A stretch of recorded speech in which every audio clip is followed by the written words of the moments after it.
Oh, hey. Hello, everybody. It is your favorite autoTRADER.ca people reporting live to you from Toronto. It's the middle of a snowstorm. It's like Texas out there. I know. At least we have power, though. Yeah, that's crazy. Seeing some friends down in Houston that have been without power for hours, and like something like 3 million people without power. Yeah, and it's wild because they're not used to this type of weather there. So they're just completely unprepared. It's crazy. But we have some fun things to talk about. We're coming to you with the results from week 2 of Canada's Choice Awards voting. But first of all, I wanted to thank you guys so much for spending the time to vote. We received a ton of people voting and a lot of interest in this giveaway, which I'm so happy to see. And don't forget that every vote, every day, counts as a ballot to be entered to win a 2021 Toyota RAV4 Hybrid, which autoTRADER is buying. Trader Corporation is going to go to a dealer, buy that for whoever the winner is in your local market. We did get a question last week about how is the vehicle going to get to you. Don't worry, it's all going to be taken care of. There'll be people on our end that are coordinating with you, so don't worry. But it's not, Toyota's not involved. No other brands are involved. This is just something that you know Jody and the team pitched to management, and they thought it was a great idea too. And so you guys are the beneficiaries. And like I said last week, Jody pointed out, we decided on the RAV4 Hybrid because this is what Facebook users had said was kind of like an attainable dream car, which does seem a bit, like at first blush, you're like, that's weird. Really? But hey, I mean, if you're looking for something that's probably going to be pretty reliable and pretty good on gas. Yeah, and I mean, this is what you voted for, right? Yeah. So the whole reason we do all of this, the awards, the Canada's Choice Awards, is to empower you guys to make, more confident decisions when you're buying cars. And the fact that you guys voted for the RAV4 as a car that you wanted in your own driveway, we want to make that happen because we're all about making dreams come true. It's true. So I'm following along the live stream on my laptop. So if you have comments or questions, feel free to add them in the chat and we'll try to address them. We have one from Alfred. He's watching from Calgary. Oh, hey, Alfred. Hi, thank you so much for joining in. But again, if you haven't realized yet, we're doing a big giveaway for brand new Toyota RAV4 Hybrid. If you go to autoTRADER.ca/awards/CCA, that is where you'll find the voting interface. We do it in brackets. And right now we have the results from week 2 of voting, which is really exciting because we're getting so close to finding out who the winners are in 5 different categories. Are you ready? Yeah. So Dan doesn't know the results yet. It's going to be a surprise. So he's going to be pretty shocked to learn some of these. So in the most trusted cars category, we had, this is kind of interesting. It's a weird pairing. Again, it's kind of random sometimes, but the Chevrolet Corvette was up against the Toyota Corolla. Okay. Which one do you think won this bracket? I mean, the Corolla is like, the car. When you think of like reliable, trustworthy cars, I think Corolla is up there. Yes, so the Corolla won that round. Yeah. So that'll move on to this week's voting, which is actually live now. You can go and start your voting for this bracket. That doesn't say, I mean, if you didn't own a Corolla, you knew somebody who owned a Corolla and it drove forever and, was super reliable. And that to me is part of, in my opinion, like if I were saying what's a trustworthy car, like I would say the Corolla would land on that list, even if it wasn't in a bracket. If I just had to pick a random, name a car that's, that's trustworthy, I would say Corolla. Yeah, so that one was not a big surprise. In the same car category, we also had the Volkswagen Golf GTI up against the Porsche 718 Boxster and Cayman. Wow. Which is a tough one because you've got like the hot hatch, which is like the everyday kind of humble choice. And then you've got these, mid-engine sports cars. Yeah.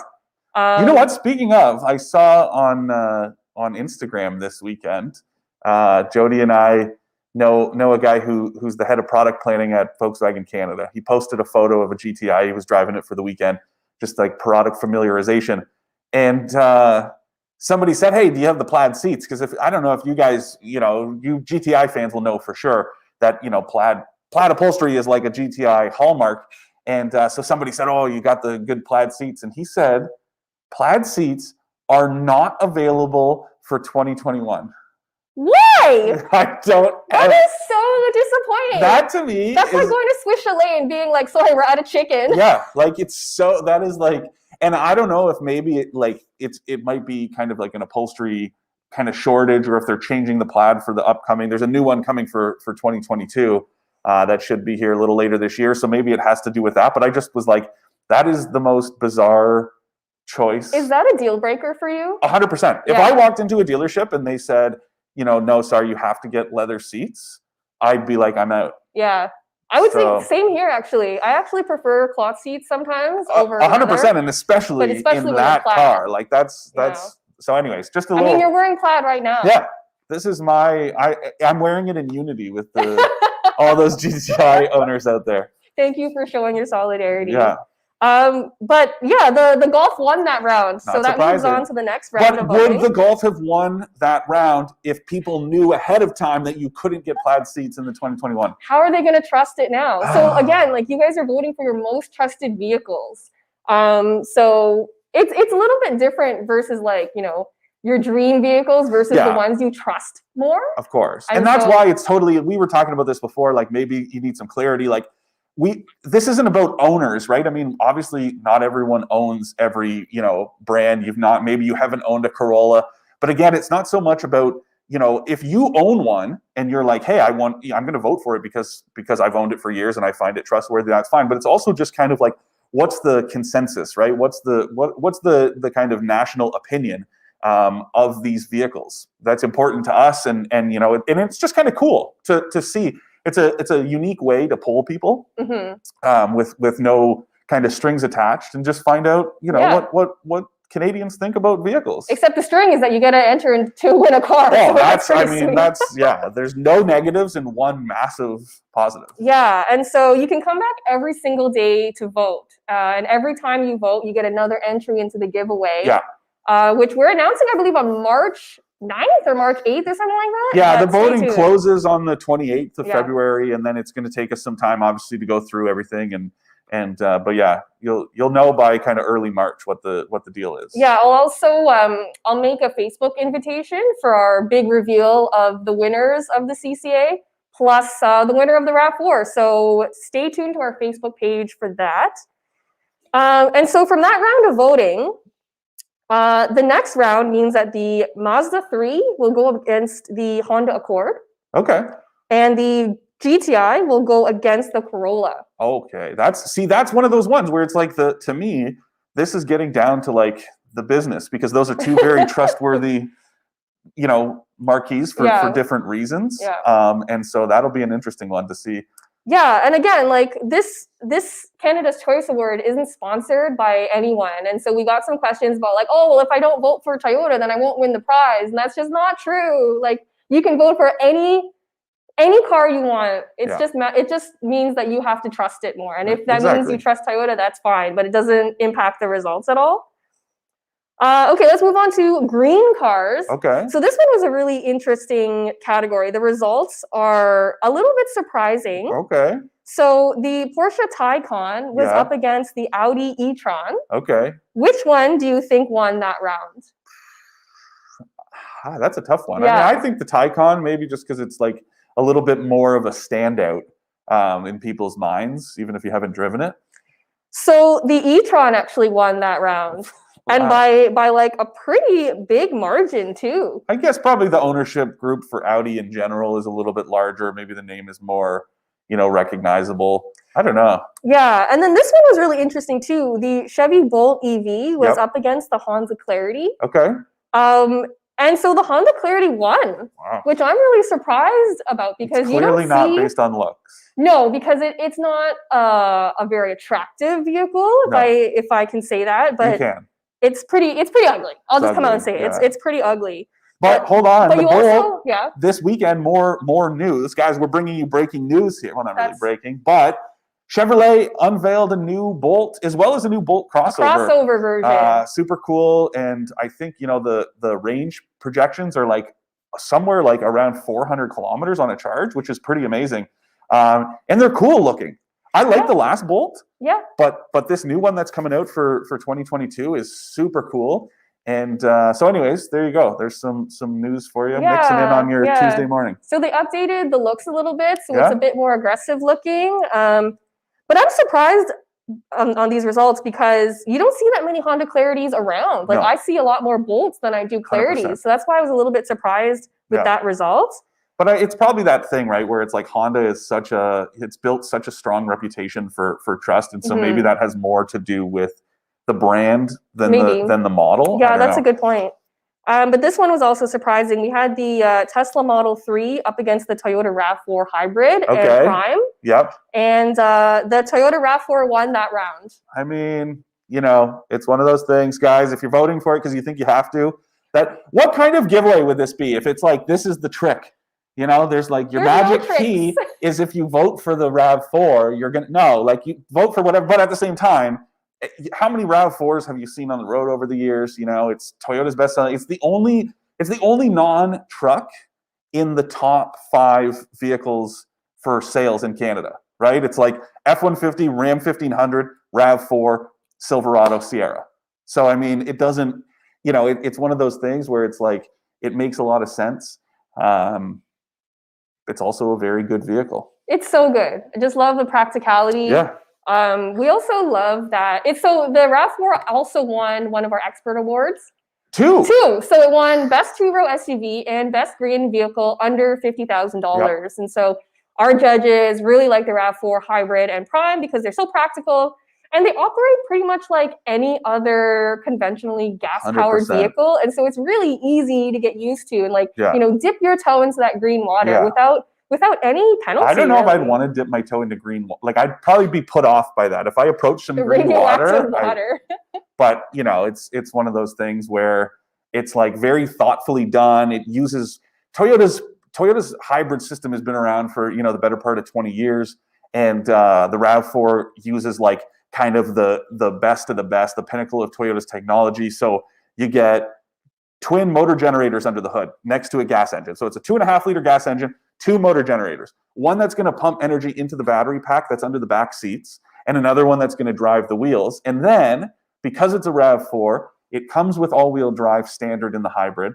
So there's another electric motor in the back, and that drives the rear wheels. It's a very cool system, and it's completely independent of the rest of the powertrain. And having the battery under the back seat gives you a little bit more balance, and it doesn't cut into storage. That's a huge thing with hybrids and electric vehicles, right? You have the battery pack in the trunk. It means you're losing a ton of cargo room. Yep. This one has it under the back seats. There's no penalty for headroom. Like, it's very well done. Yeah, and when it switches between the battery power and gas power, you don't even notice. Like, it's very seamless, very quiet. Yeah. And so it's just, there's really no downside. No. So from that round, now the Honda Clarity is up against the RAV4 Hybrid and Prime. Okay. And then the Audi e-tron EV is up against the Volvo XC60 T8, which is a plug-in hybrid. Okay. That's an interesting one. Yeah. I mean, that's one of those like kind of proven vehicles, been around for a while. Volvo's in the same boat, right? It plans to electrify its entire powertrain or entire lineup, all electric powertrains offered throughout. So, it's going to be interesting to see how that shakes out. And Volvo's another trusted brand. Yeah, for sure. Green car is very interesting category because this year there's going to be like a ton more cars to consider in this category. 100%. Yeah. Because they're coming out. There's like probably a dozen so new EVs coming out this year alone. The shift is on for sure. More weekend news that maybe you guys missed. I'm really hitting with all the news. Jaguar is going all electric by 2025, which is a very aggressive plan. And then Land Rover on the other side, the entire lineup is going to be available with electric powertrain. So Jaguar, it's only going to be electric. And Land Rover, you're going to have the choice still. And then I think kind of long-term, the projection would be that, hey, eventually Land Rover is going to switch to all electric. But you're definitely seeing, this seems like a bit of a watershed moment for the industry. It's huge. That the push is on for real this time, instead of kind of like dipping toes in green water. And I mean, and just growing extra toes. Oh, yeah. And so it's a really interesting time because, Quebec and BC and California, they have all announced that I think it's come 2030 or something like that, they're not going to be allowing sales of internal combustion cars at all. And they have ZEV mandates right now. So in Quebec, every automaker has to sell a percentage of their vehicles have to be zero emission, or they pay penalties. And that's one of those tricky ones. I mean, it's a bit of a chicken and the egg, right? Because how can you, as an automaker, you could build, I mean, take a look at the Chevy Bolt, for example. Mhm. It's a fantastic car. I've spent a good amount of time with it, driven it in some unique environments, and it just delivers tons of room, tons of tech, just doesn't sell that well.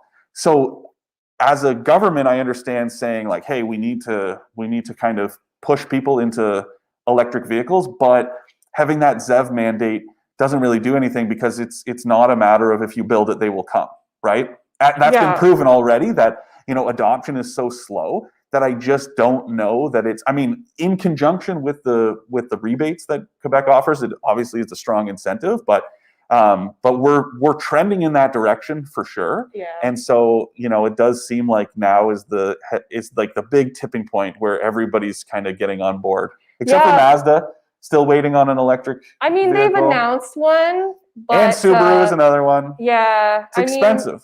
It's expensive to develop. Especially for those smaller automakers who are independent and they don't have like this huge company to fall back on. They're not as able to take those kinds of big risks. Yeah. And so, eventually it's got to happen, because that's the way the whole industry is going, right? And I think there's a lot of automakers who are trying to make it easier for people to own EVs. Like they have a lot of partnerships with charging networks now to make it easier to charge.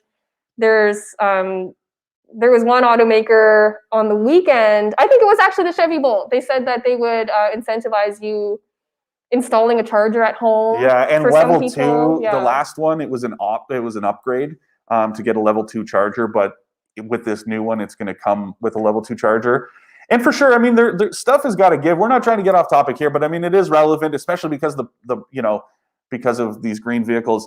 Automakers, this isn't on you guys as consumers. Automakers really do need to come to some joint decisions. This is very much like, Blu-ray versus HD DVD, right? You have some automakers that they're using certain charging ports that other automakers don't. I mean, you can go to a Tesla charging station, you can only charge Teslas there. And I understand that's proprietary, but then that means that it's just less. I'm sure a Chevy Bolt owner would pay more to charge at a fast charger if it was available. And there are Tesla chargers everywhere. Yeah. And, finding other chargers in those same convenient locations isn't always quite as easy. So I think, you need to get everybody on the same board or on the same page and just say, hey, no more of this. Like, we're using this type of charger. We're using this kind of connection. Let's I think that's come together. Better. I feel like right now Tesla is the only EV maker who uses a proprietary plug. The rest of them use the regular like CCS. But there's two groups, There's right? the Chatamo one, but that one's very rare. Not too many people use that one. That's like the HD DVD. This is like Microsoft and Sony, right? When the PlayStation 3, I think, and the Xbox 360 came out, and Microsoft was like, we're all in on HD DVD, and Sony was like, no, we're going Blu-ray. And then HD DVD was like a flash in the pan, nobody cared about, and now Blu-ray's, all the standard. Yeah. And so I think we need that moment, is what I'm saying. They need to make it a lot easier, I think, for people to charge. Yes. Like we've had a lot of we're getting really off topic, but like I'm really passionate about EVs, and I've been lucky enough to spend a lot of time in EVs. I won't even bother with level 2 charging unless I'm going to be somewhere for like more than 5 hours. And I mean, where are you doing that? We both live in buildings, no charging infrastructure. So that means like going to a level 3 where you can find it. There's that one up by Pearson Airport in like the Park and Fly. Yep.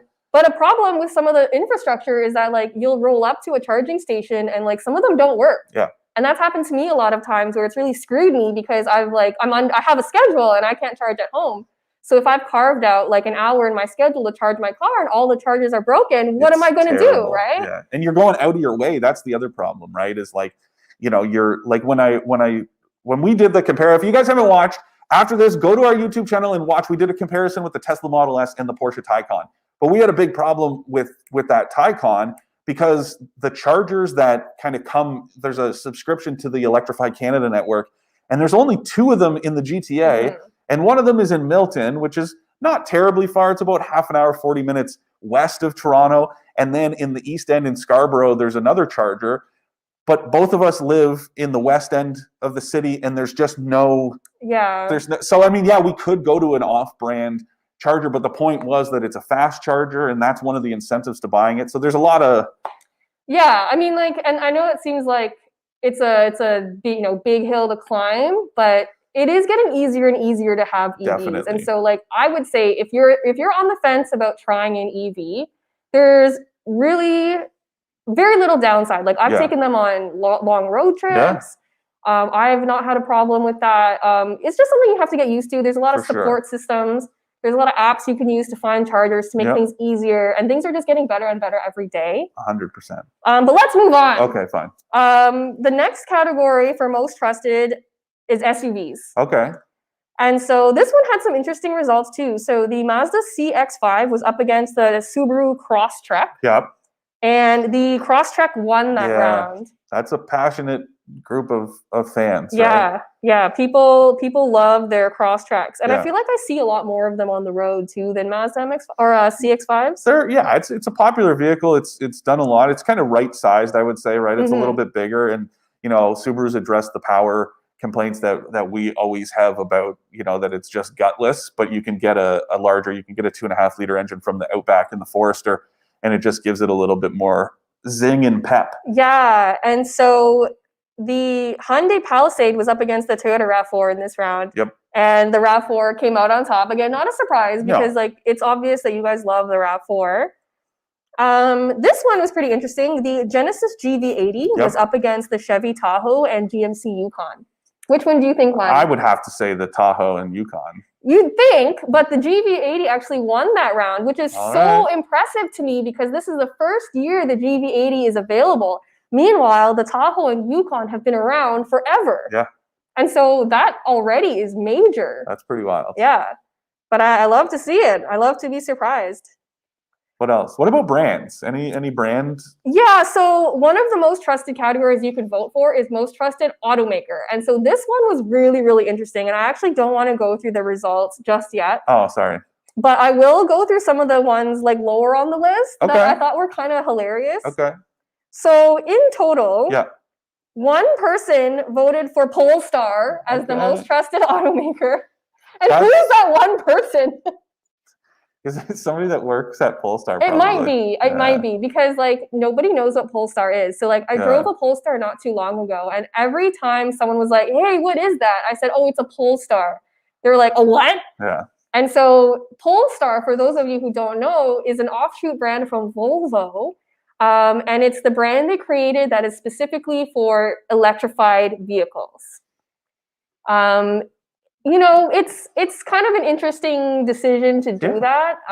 It used to be so even more. If you guys want more background, or if you don't, too bad. I'm going to give it to you anyways. It used to be kind of like a tuner, and then Volvo brought it in house. But if you bought a V60 with the Polestar upgrade, let's say, is a Polestar engine. It would be the kind of performance version, and then Volvo decided to kind of take that brand recognition that came with it, amongst people in the know, Volvo owners, and spin it into that all-electric offshoot brand. So it's cool for sure. It's just it definitely needs. And there's the whole thing about like they want it to be its own brand, but it's also like you can tell it's a Volvo by the grille because they look very similar. Yeah, so it's not really like that different. But anyways, that's just a little insight for those of you guys who don't know much about Polestar. Yeah. Let's see what else is really interesting. So 99 people voted for Buick as their most trusted brand. Okay. Tiger Woods and who else? That's a. But more people trust Buick than Fiat. I mean, yeah, I think that's like a. I mean, Fiat there's a lot of jokes about Fiat and reliability and stuff. But what's another interesting one here? More people trust Kia than Jeep. Yeah, I mean, that's one of those. It's funny, right? Because it used to be the other way around, right? Everybody just assumed that a domestic brand was going to be more trustworthy. And, when Kia came to the market, it was like, cheap cars, and people didn't think they were very reliable. But Jeep doesn't have the best reliability ratings. I know that's probably not, the leading reason to buy a Wrangler in the first place, but Kia's definitely come a long way, and we had two Kias in our expert awards. The Telluride won best, Seltos. and Seltos won our best subcompact. Yeah, I was just surprised because like Jeep owners are so passionately Jeep I think they people. know they're realists. They're I guess that's true too. It's a good vehicle, but like it's got problems. Yeah, and so just to put this in a little bit of context, the winners right now have like over 4,000 votes. Okay. And so I think it's really hilarious that, for example, 11 people voted for Maserati as their most trusted. I think I've seen more Maseratis on flatbeds than on the road. Who are these 11 people, though? That's bold. We got some fancy people voting in this They're probably related to that one person that voted for Fiat. Maybe. No, how many people voted for Fiat? 34. Oh, wow. All right. Yeah, but anyway, I don't want to go over the winners because I want people to be surprised by that one. Okay, so just fine, keep voting. Fine. But we can go over most trusted trucks, which is our final category. This one is pretty interesting. So let's see. The Chevy Silverado was up against the Honda Ridgeline. Okay. And surprisingly, the Ridgeline won. Wow. Which is surprising to me because the Silverado outsells the Ridgeline by a lot. By a huge margin. You don't That's see literally many the Ridgelines. fourth best-selling vehicle in Canada. Yeah, and so I'm a little bit surprised to see that result, but it's still very interesting. Yeah. The Honda Ridgeline often gets called out because it is not a body-on-frame truck. Yeah. So it's built on an SUV platform. It's one of those things where it's like, it's good, but it's like if you want a truck, it's not delivering that same sense of like. It just depends on what you need it for. Like it's got a ton of versatility. For most people, a Ridgeline is all the truck you need. 100%. But yeah, it has. But I don't think truck owners want all the truck you need. Like I've never seen that tagline on a truck commercial. Yeah, more truck than you could ever hope for. That's what people are clamoring for, right? And so it's, but it's got some cool stuff. Like there's that trunk you can get under the bed because it's on that unibody platform. They can carve out this area. So. And I think there's like a drain plug, so you could put like. You could use it as a cooler. That's amazing. Yeah, which for tailgating people like Bills fans, it would be great. Yeah. And so this one's interesting. The Ford Ranger was up against the Toyota Tacoma. Okay. That's got to be Tacoma. Yes, the Tacoma won that round. Yeah. People love their Tacomas. Like, even though it's an older truck, people are so in love with it. And it's just a warrior. Like it's so reliable. You see them with like 450,000 kilometers still going strong. They're really impressive. Yeah, and so that means that for the round of voting that's live now, the Tacoma will be up against the Ridgeline. Okay. Which will be an interesting one. Yeah. The other results aren't so interesting. So like the Nissan Titan was up against the Ford F-150. Like obviously the F-150 won. It's like the biggest selling vehicle in Canada year after year after year. Yeah, that's not a surprise. So not a surprise at all. They're not even selling the Titan after this year in Canada. Really? Yeah, are they going to discontinue it? Still in the States, you can buy it as of 2022, but after 2021, no more Titan. Wow. Yeah. I mean, not a surprise. No, it never really did well, and it's one of those things where like people that drive them tend to like them, but it's about getting people to buy them in the first place is the obstacle. Yeah, and so I mean, for that round of voting, the Tacoma is up against the Ridgeline, and the F-150 is up against the F-250. So, so that was an interesting result. I'm pretty sure we all know which Ford is going to win that one. But keep voting. Like I said before, you can come back every single day to autotrader.ca/awards/CCA. You guys have like 12 days left, which means 12 ballots to win. Super cool. All you got to do, head to the site, vote.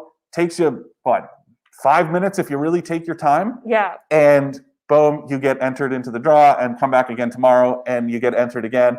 And every day that you vote, you get another ballot to win a 2021 Toyota RAV4 Hybrid that Trader Corporation is buying with no support from anyone. This is a completely independent, project that Trader has taken on, thanks to Jody and all these people behind the scenes. And it's such a big, it's a big deal. It's a big project, and it's also just a cool little giveaway. This is our way to thank you for voting in our awards, because it says it shows everybody, it shows the whole country which cars you trust the most, which I think is so important. Yeah, it's a cool. I like this project. I like following along. I like seeing what people are choosing and buy, and it's one of those things where when I drive those cars that I'm like, oh yeah, this one was won this category. It definitely kind of gives me a different lens to look at it through. Yeah, so come back every day, keep voting. If you want to know more about our expert awards, those winners have already been announced, and you can see them at autoTRADER.ca/awards.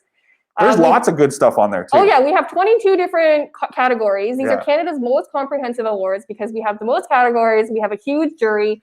And every vehicle is considered. Every new vehicle that's sold in Canada is considered. So we're looking at like 350 new cars. We've got 20 automotive experts all over the country who have voted on the best ones for Canadians.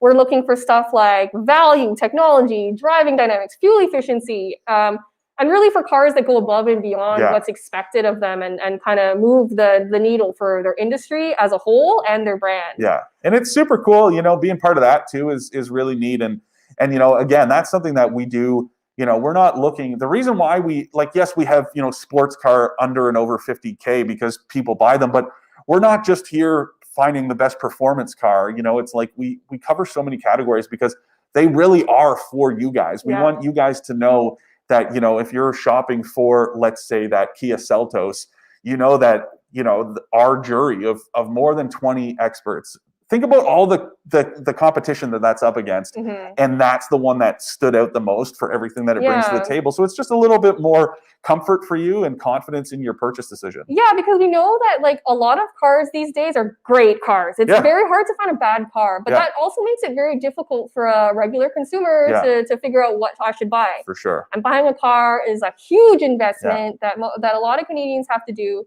And this is just one way to help you kind of sort through the good cars and the award-winning cars based on our experts' opinions. Yeah, and there's also tons of content at autoTRADER.ca/expert. You can find all of our reviews. We have comparisons, we have reviews, we have news, we have features. And I really like that too because we cover all kinds of topics for you guys, car buyers. So tips for driving in winter, towing tips, all kinds of stuff, tires, you name it, because ultimately we want to make autoTRADER the ultimate destination for you guys to come to and check out for all of your vehicle purchase needs and all that ownership stuff, right? I mean, it's such a long process. And so we want to be able to kind of help you guys through all the steps of that process. Yeah, for sure. And we want to kind of be a one-stop shop for all of your car shopping needs. So if you need advice, we got that. You need to do research, we got that. We've got our price badges, so you can tell whether things are good. Yeah, there's like 450,000 new and used cars on there at any given moment. So my favorite, Price IQ. That is one of my favorite features. I used it when I bought my car, and it's such a cool, all it gives you is this little sticker that tells you, is this price above average, below average, average. And that's just a cool way to know that in your area, the vehicle that you're looking at, that you've zeroed in on, where it's priced compared to others, and that's for all the dealer listings. It's super cool. Yeah, so we crunch all of this data, and it's mostly so that you guys can be more confident in buying your next car. So thank you so much for tuning in. We will see you again next week for the results of week 3. Yeah. And we're getting so close to finding out the winners of our 5 most trusted categories. So thank you so much for voting. Continue to vote every single day. And thank you. So we'll see you next week. Stay safe, everyone. Goodbye.